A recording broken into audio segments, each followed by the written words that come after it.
Felipe Esparza is a stand-up comedian and actor best known for his many stand-up specials and for winning NBC's Last Comic Standing back in 2010, which played a major role in his jumpstart to his comedy career.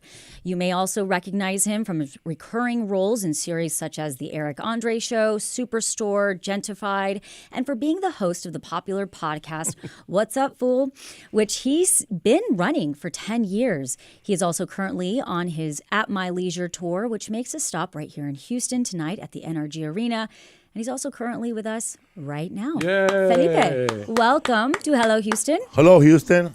But I say, you are actually from Sinaloa, Mexico. Yes. But you grew up in California. How did that shape your sense of humor? It shaped growing up in where I grew up, Boyle Heights. It's a suburb of East LA. And I grew up in predominantly Latino and African-American and Vietnamese neighborhood. So our neighborhood, I grew up in a project, so growing up, I tell people that I grew up in a gated community. The windows were gated, the back door was gated. Okay, so clearly, I get it. Clearly you found inspiration from when you were a child, but how did you really get into stand-up? When did you really feel like, okay, I could do this? You know what? Like most people will just tell you the honest answer is I just ran out of things that I wasn't good at. well, were you the class clown? You'd strike me as the guy that was always there for a laugh. I wish I could say that I was the class clown, but I wasn't. I used to open up for him. The class clown would say something privately and get 5 people laughing, and then I would repeat it and get the whole class laughing, and they kick me out of the class. So I was a hack. Yes. You need to go to the hall. Go to the hall. Okay, so I do have to ask you this. So you were on the Eric Andre Show, and Yes. I also saw you on a couple of your other interviews. And so you know a little bit about interviewing and the way it's supposed to go. What did you enjoy on that show most about torturing your guests? The Eric Andre Show, I just loved that I just was getting paid to just stand there and not say much. And if you haven't seen it, you should check it out. It's very funny. It's a very hard show to film because we have to hide our celebrity guests from the whole cast, and even I don't know who the guest is sometimes, and I don't come in until we do like a run of the show, and we interview the guests. Imagine for 45 minutes, and we only cut it to 2 minutes for TV because our show is 12. We don't get the whole show; they only give us 12 minutes. So It's a short show, 2 episodes, 12 minutes each. Wow. I noticed in your stand-up, your vibe behind you, the big, I guess, the curtain, the billboard, whatever you want to call it. It's kind of like ours, It's kind of cool. Yeah. But it looks to me like maybe you have your citizenship card, or just so everybody knows. I have my passport, my citizenship, my birth certificate, and I have my neighborhood where I grew up. In a photo album. So there's a picture of my father with 4 kids, and there's our group passport they gave us because we were underage. So in our passport, it had my mother and my 2 little brothers on the same passport. So yeah, we were carpooling passports. Yes, that's funny. I mean, you've come quite the way. I mean, now you're sitting here, you're touring the U.S., you've been on national TV. Did you ever think that was going to happen in your life? Never. I never thought I was going to be on Hello Houston today. But here we are. Here we are. Billingsley. So what's on your bit tonight in Houston? What can Houstonians expect from your show? All new material. Okay, All new material. My last special, Raging Fool, is out.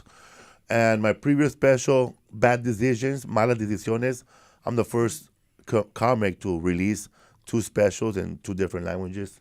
I did one in Spanish and I did one in English. Well, now I have to know, are you funnier in Spanish or are you funnier in English? I had more fun in Spanish, but I started realizing that people say you don't speak great English, but then I realized after that special that I've been messing up Spanish too.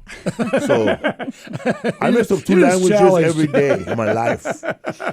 Yeah. I think, I have a friend who's from Romania originally, and he can... Ce mai face? Right. And he makes jokes in English. I think when you have 2 languages and you can be funny in both of them, I think that takes a really smart guy. Yeah. I think you've got it going up there because it's hard to make people laugh. Frank thinks you're smart. Yes, I do. thank you. I think you're very smart. I loved your bit about it was a quick line. It was watching his friend get beaten up, and he's like, "You're supposed to back me up." He's like, "Oh, I thought you said run to the back." So funny. Now, Your YouTube stuff is hysterical. And my first joke I ever wrote was my dad would walk around the neighborhood and collect furniture and bring it home and fix it with duct tape. One time he brought a television home. I said, "Whoa, that TV has 500 channels." When I got older, it didn't have 500 channels. It was a knob from the oven. We're speaking with Felipe Esparza, who's a comedian and actor and a host of the podcast What Up Fool. Felipe will be performing, is it tonight, Felipe? Yeah, tonight. Tonight. Okay. The Energy. So where else Arena. have you been? And tell us what you're thinking of Houston so far. Have you popped into some cool restaurants? Like, what are you up to? I love Houston. I've been coming here since 2004 when I used to open up for Gabriel Iglesias. And then I started headlining Mr. Fluffy. at the Laugh Stop. Oh, yeah. The Improv original. And I even went to a speakeasy here in Houston back in the day. I guess, I don't know, I guess somebody told me there's no zoning laws in Houston. No. That's correct. So you could open up a chicken shack next to a daycare. And I went to I appreciate I went that, to an by the way. underground party on Holmes Road like 20 years ago. Wow. And it was, whoa. It was all nighter. Like, it was like Vegas in there. Like, you couldn't even tell what time it was because it was lit up perfectly. And it was wild. There was a woman there, and she was selling food because they had a pool table, they had partying, they had a DJ, and there was a woman there. And she had Southern Louisiana food. I never had that. And my friend was happy because he wasn't really partying like I was. He goes, "Man, you ever had Boudin balls?" And I said, "Never. I know what that is." And there was these rice balls with meat in them, and you dip them in gravy. Yeah, Houstonians love food. So, we are kind of a foodie. His city. bit on taking all the kids to McDonald's, hysterical. Well, that's what I was going to say. You were here. You're talking about a time 20 years ago, but your life has changed quite a bit. You have a wife now. I'm sober now. Hollywood sober. Hollywood What does sober. that What does mean? that mean? Just I don't pot? drink or do anything else. Nothing. Just green juice. Yeah, whatever. I only do stuff that's legal. Right. It's got to be Prescribed by a doctor. Good for you. Feel better? Yeah. Yeah. I'm vegan. People don't believe me. I'm vegan. Really? I don't eat meat. I don't eat dairy products. People look at me, "What? You're vegan? What do you eat? Crops?" Well, as you say, so you're vegan. Is that like a conscious, like you for the animals, or is it for your health? No. What made you decide to It's go for vegan? this 288 animal right here. I was lactose intolerant my whole life, but my mom never told me. She just kept feeding me, and I kept going to the restroom. And It's a hard way to find out. so then I started the Atkins diet, which was the what they call the ketos diet now. Yes, keto. And I guess you're supposed to like eat only protein. So long story short, a bunch of comics, we did it together on the road. We were just drinking Diet Cokes and beef patties and cheese. No water, no lettuce. That sounds... Just beef patties and cheese for a week. I was constipated. I had to go to a Lamaze class. I bet. So after that, after a Lamaze class? after the colon cleanse, I was like, no more meat, no more anything, and then yeah, man, it was bad. Have you seen a difference in your health? Yes, I don't get heartburn as much, Oh, yeah. but I miss cheese. I love cheese. That was my main thing. But you can have, cheese substitutes. Felipe. Yeah, but that stuff tastes like cheese. If you forgot what cheese tastes like. So, okay. I have a question. I want to ask you about the way you approach comedy. Is what I would think of as traditional. You go out on a stage, you're in charge, you tell funny stories from sort of your life and the way you grew up. That's sort of, to me, traditional. There's a lot of non-traditional now, like Matt Rife coming and interacting with the audience. What are your thoughts on where these people are coming from? Oh, man, he's great at it. And there's a lot of people who are great at talking to the audience. Me, I'm not good at it. No? Because I sometimes I do a joke with the audience, and that joke is so funny that everything else I say after that is not funny as that. Right. I can't keep the momentum going. And I get in trouble a lot because I'm not a nice guy, so I try not to go for the hard insult on the people. Because I remember I was talking to a guy, and he told me that he was like an immigration lawyer, and then I forgot about him. He was a big guy.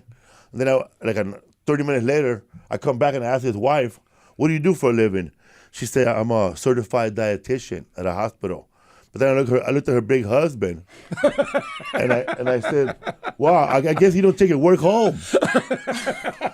You're telling everybody else to drink water. You're giving this guy Hawaiian punch every morning. He was an immigration lawyer. You don't want to tick off the wrong people. And then I just left it at that. But I could have went harder on him and her, but just went, oh, wow, so I guess. Yeah, you get a good laugh out of it, you move on, right? Move on, man. But you must really love telling those kind of stories about your life, and because that's what gets us through life. If you can't get a sense of humor, you're not going to get through this world. No, man, you need laughter is the best medicine. I've heard that. But sometimes people don't want that medicine, Yeah. They want a different medicine. Oh, yeah, well, laughter's the best. That is for sure, especially when you come from East L.A. Yes, man. I grew East Los Angeles, Boyle Heights, South Central, West Los Angeles, where I grew up. Yeah. But I love Los Angeles. I don't know anywhere else. Yeah. Well, Houston, as people often say, Austin's very close to San Francisco, similar in vibe of San Francisco, LA. And Houston kind of has that. Well, we have the traffic. Yeah. I see Houston more as Oakland. Ooh, interesting. Yes. So, and you can lie if you want, but where are the best audiences found? Houston. Absolutely. Because I've been coming here since 2004 when I took perform with Gabriel Iglesias. Yeah. And I've never been to a show in Houston where it's been empty. Yeah. Oh. Only the first time. That was a young comic, all right? I didn't have an hour of material. And I got booked because they saw only 10 minutes of my stand-up on Showtime with Paul Rodriguez back in 96.